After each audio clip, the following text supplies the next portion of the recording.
Why are millennials seemingly suffering so much more with mental health?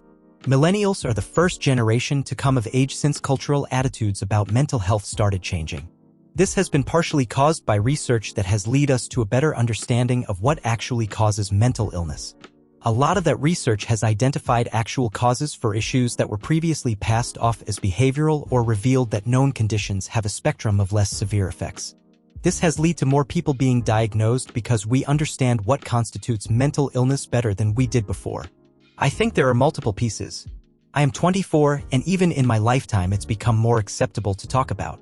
We have the internet where why people find strength and support in talking, sometimes anonymously.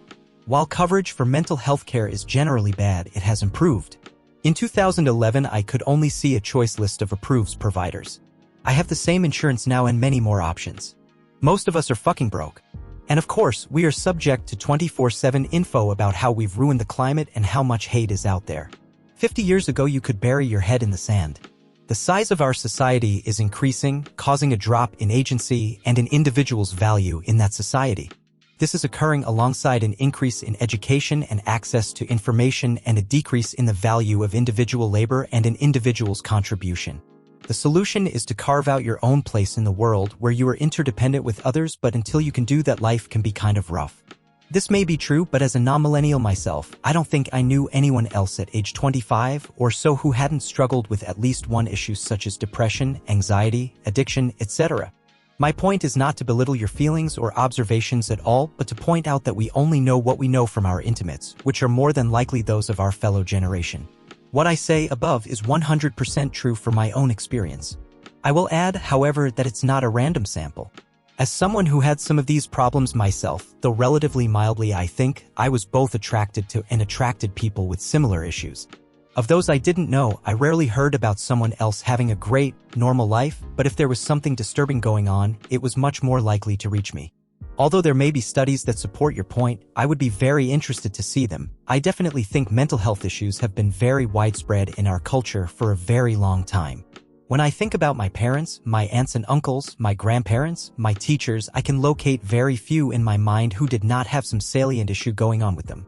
Look at the books and movies of the past, particularly in the hyper-realistic movies of mid to late 1970s, a brief period when people really wanted to see real life on screen. The Best Pictures winners from 1975 to 1980 are 1975, One Flew Over the Cuckoo's Nest, 1976, Rocky, 1977, Annie Hall, 1978, The Deer Hunter, 1979, Kramer vs. Kramer, 1980, Ordinary People. Every single one of these movies, except for Rocky, has a very big component discussing mental health issues, serious and pedestrian, and how common they are. And even in Rocky, one of the central characters, Adrian, is written very honestly as a person who has quite a few issues, and a major part of the story is her finding herself given these problems. To be perfectly honest, what has been a huge change is the acknowledgement of mental health now more than ever before. Millennials are emerging adults and are taking their mental health more serious than any other previous generation.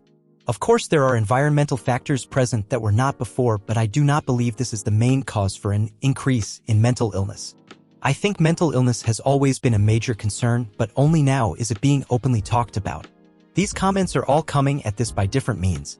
I feel like the main issue is isolation. Mental illness comes hand in hand with social isolation. My dad moved 80 miles from his birthplace to work his first real job. He didn't want to move further than a day's journey from his family or his 8 siblings. My brother got his first job out of college and had to move 300 miles away for a job in a STEM field in a high-demand profession. He got the job offers out of college and all of them required him to move. The modern economy disrupts families in so many ways. It forces people who want to be productive into isolating themselves. They need to move to get a job, and then they need to work so much they never have a social life. Then every social thing they try will cost money, like socializing is supposed to be a luxury.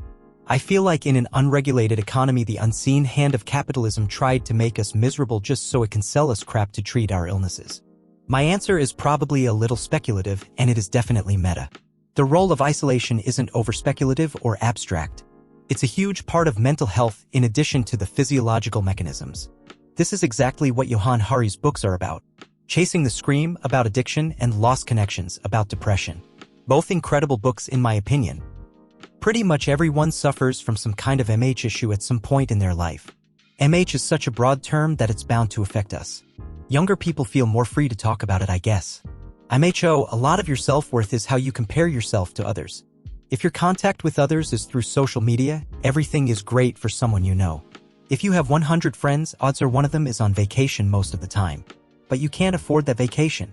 Once a month one of your friends is going to get a new better job or promotion, you are stuck in the same job. Just makes it much easier to get depressed about your situation. I think there are two reasons why mental health issues is on the rise and not just a matter of better diagnosis/acceptance to talk about it. First, millennials have to face many economic problems such as the ever-increasing price of house/land and higher education, problem that weren't that big back in the days of previous generations.